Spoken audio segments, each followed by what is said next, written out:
Informasi lainnya pemirsa, wadah konten kreatif seperti media sosial kini juga berisi berbagai konten tipu-tipu.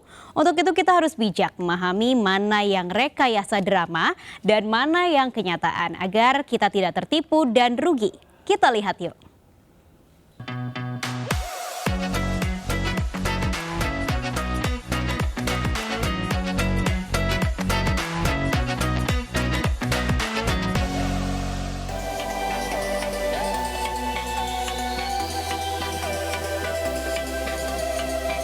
Hai, saya David Silahoy.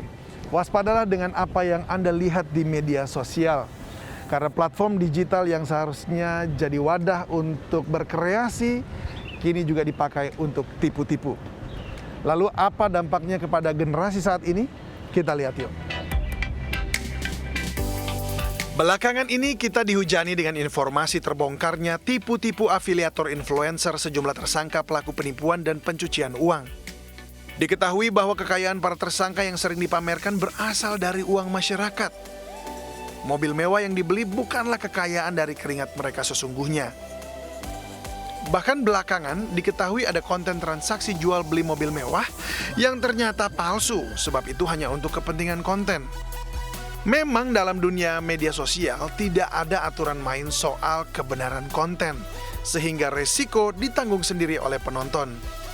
Sementara itu, si pembuat konten bisa terjebak dalam undang-undang ITE. Bagi para influencer, merekayasa peristiwa atau membuat cerita adalah bagai sekali dayung 2-3 pulau terlampaui. Dapat mendatangkan ketenaran sekaligus uang.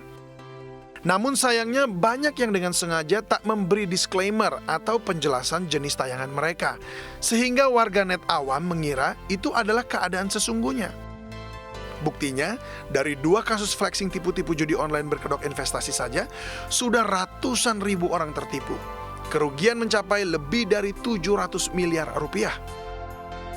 Dalam skala kecil, kasus tipu-tipu influencer afiliator itu terjadi pada banyak warganet dengan media sosialnya.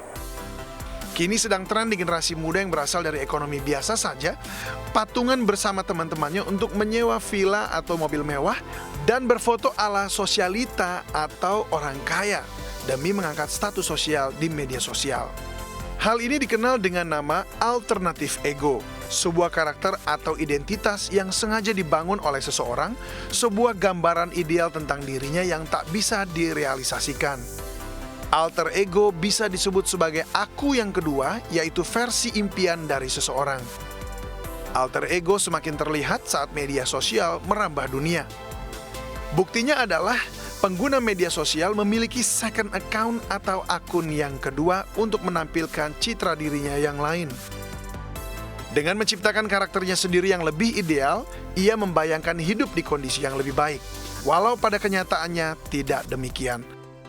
Alter ego itu memang sengaja dibangun untuk seperti tadi tujuannya untuk branding, ataukah itu bisa otomatis terbangun dengan sendirinya begitu? Bisa 2. 1, kalau kita di dunia industri perfilman, musik, memang kita butuh popularitas. Biasanya ada manajer gitu ya, nggak yang juga bilang oh bikin alter ego ini aja. Ada juga yang memang dari manajernya, ada juga yang memang apalagi musician gitu ya. Anda bisa wawancara coba Marcel Siahaan yang ngomongnya yang cinta-cintaan nyanyi gitu, tiba-tiba dia bisa punya alter ego yang wah gila dengan musik yang very loud gitu ya, nggak yang ini serius Marcel gitu ya kan ya. Nah itu kan dari dirinya, itu sebagai satu ekspresi. Jadi bisa gara-gara manajemen, diminta manajemennya, bisa gara-gara ini adalah ungkapan ekspresi dari seorang musisi dan seorang kita bilang seniman gitu ya. Iya dong, seorang seniman atau aktor. Bisa juga ya memang gitu sih gangguan mental, tapi biasanya kecil kemungkinannya David gangguan mental, karena kalau gangguan mental biasanya split personality, kita ada bahasa lagi keren kayak split personality, multiple personality yang kita suka nonton di film-film Hollywood itu, iya.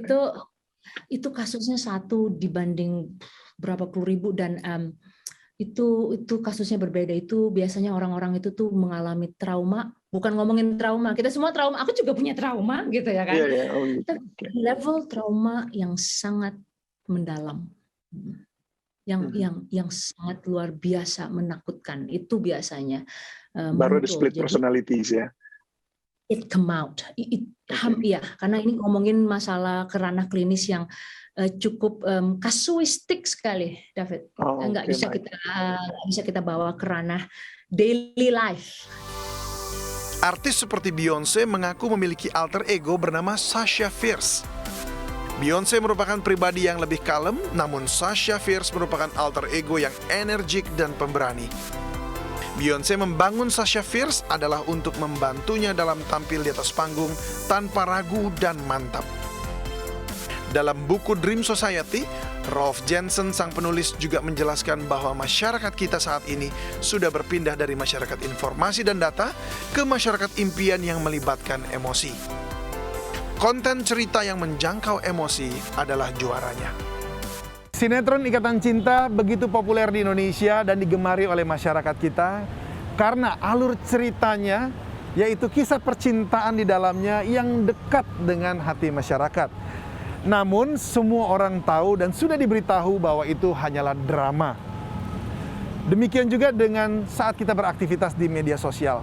Adalah bijak jika kita mengetahui yang mana sebenarnya ini drama atau rekayasa dan yang mana yang adalah kenyataan, supaya kita tidak jatuh tertipu atau rugi.